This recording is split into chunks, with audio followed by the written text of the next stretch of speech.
하나님의 말씀은 고린도전서 3장 19절에서 23절 말씀입니다. 이 세상 지혜는 하나님께 미련한 것이니 기록된 바 지혜 있는 자들로 하여금 자기 괴휼에 빠지게 하시는 이라 하였고, 또 주께서 지혜 있는 자들의 생각을 헛것이라 하신다 하셨느니라. 그런즉 누구든지 사람을 자랑하지 말라. 만물이 다 너희 것임이라. 바울이나 아볼로나 게바나 세계나 생명이나 사망이나 지금이나 장래 것이나 다 너희 것이요 너희는 그리스도의 것이요 그리스도는 하나님의 것이니라. 아멘. 교회 여러분, 교회에 성도가 모였는데도, 하나님의 성전된 자들이 모였는데도 불구하고 경쟁하고 시기하고 무시하고 업신여기고 자기 자랑만 하는 그 이유가 무엇입니까? 그 이유는 여전히 세상의 지혜, 세상의 방식으로 교회 안에서 살기 때문입니다. 하나님은 미련한 자가 되라고 하시는데 우리들 마음속에는 미련하게 되고 싶은 마음이 전혀 없습니다. 우리는 교회 안에서 서로가 하나도 손해보지 않겠다, 똑똑하다, 내가 누군데 손해를 보냐, 그런 마음으로 혹시 신앙생활 하시지 않습니까?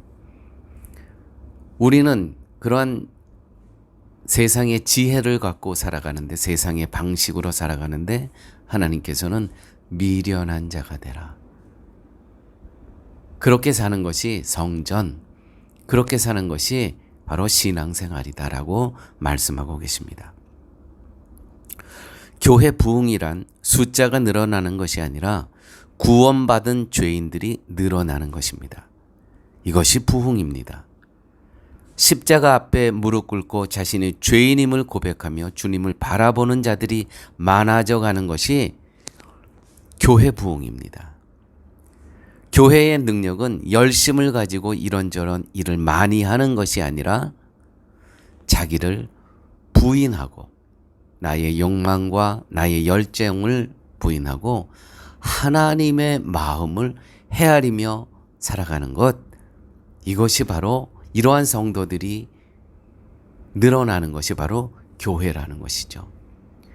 교회에 앉아있는, 예배 시간에 앉아있는 그 숫자가 교회 부흥이 아니고, 아무리 적더라도 주님의 마음을 헤아리며 살아가는 성도들이 몇 명이나 있는가, 이것이 바로 진정한 교회의 사이즈라는 것입니다.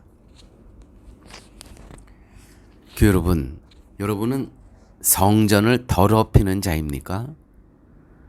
세상 지혜를 교회로 끌고 들어오고 계십니까? 그것은 죄송한 말씀이지만 더러운 것입니다. 교회는 그와 같은 세상의 방식, 세상의 지혜를 쫓아내야 합니다. 교회에서. 그것이 성전으로 살아가는 성도의 모습인 것입니다. 교회를 자랑하려고 하지 말고, 자신을 자랑하려고 하지 말고, 여러분 속에 계시는 하나님을 자랑하셔야 됩니다. 십자가의 은혜를 자랑하셔야 됩니다. 대부분 교회를 자랑하라고 하면, 우리 교회는 성도가 몇 명인데, 주일 출석이 몇 명인데, 그 겉으로 보는 거 자랑할 거 하나도 없습니다. 그거 하나님께서 한번 훅 불면 다 날아가는 허수입니다. 허수. 진정한 교회의 사이즈는 그리스도의 마음을 갖고 얼마나 그리스도의 마음을 헤아리며 살아가고 있는가. 나는 죄인입니다라고 고백하고 있는 성도가 과연 몇 분이나 계신가. 그게 바로 교회 사이즈라는 것이죠. 여러분에게 십자가가 무엇인가를 깨닫게 하시고 세상의 죄를 볼 수 있는 눈을 열어주신 하나님의 은혜를 자랑하며 사셔야 됩니다. 그것만이 우리들이 내세울 자랑이라는 것이죠. 교회 여러분, 어떤 상황 안에서든 주님의 마음을 헤아릴 수 있다면 우리는 성전으로 살아갈 수 있는 것입니다. 코빗이 시작되면서 모든 교회들, 모든 상황이 다 닫혀져 버렸습니다.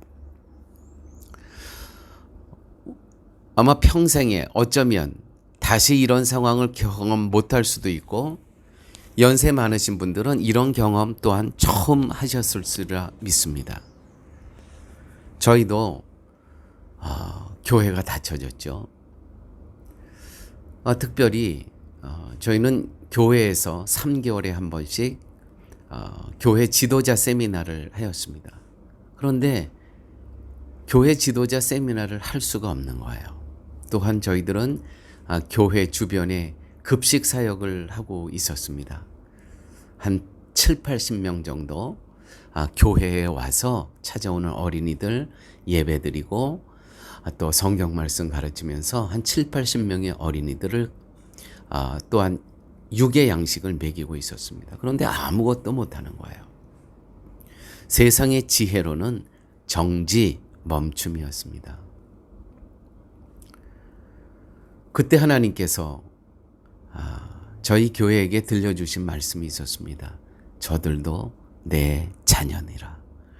내가 저들을 위해 십자가에 못 박혀 죽었노라. 하나님께서 이 음성을 계속 저희들에게 들려주셨습니다.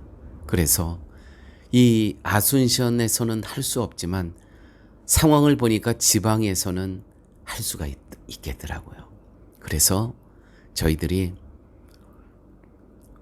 교회 지도자들에게 줄 양식을 쌀 5kg, 밀가루 5kg, 국수 5kg를 한 봉지씩 해서 교회 목사님들 지방을 찾아가서 전해드리고 또 교회 지도자 세미나를 또 했습니다. 그렇게 해서 오늘 그 숫자가 450명의 목회 지도자 학생들, 신학생들을 저희들이 섬기고 있는 겁니다. 아마 그때 세상의 지혜, 세상의 방식으로 멈춤으로 있었다면 저희들은 지금 열려진 이 상황 가운데서도 그저 6, 70명 교회 지도자 세미나 하는 것으로 만족할 수밖에 없었던 것이죠. 또한 그때 닫혀진 상황에서 하나님께서 우리의 마음에 주신 하나님의 음성이 교회 주변에 있는 저 영혼들도 내가 저들을 위해서 십자가에 못 박혀 죽었노라. 그들이 먹을 것이 없는 거예요. 그래서 그럼 찾아가자. 교회에서는 못하지만 찾아가자. 그래서 길거리에서 저희들이 음식을 만들어 갖고 나가기 시작했습니다. 교회에서는 7, 80명을 먹였는데 나가니까 엄청나게 몰려드는 거예요. 그래서 지금 350명에서 400명의 어린 영혼들을 먹이고 있습니다. 세상의 지혜로는 정지입니다. 멈춤입니다. 위험입니다. 그러나 하나님의 마음은 내가 저들을 위해서도 십자가에 못 박혀 죽었노라. 이 음성을 듣는 것입니다. 그리스도의 터 위에서 지어져 가는 그리스도의 지체된 우리는 세상의 지혜로 사는 것이 아니라 하나님의 은혜로 살아간다는 것을 우리는 기억하셔야 됩니다. 오직 하나님의 사랑과 십자가의 은혜만을 자랑할 것입니다.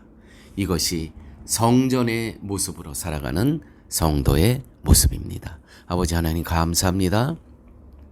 오늘도 저희들에게 생명의 양식, 생명의 말씀을 허락하여 주심을 감사합니다.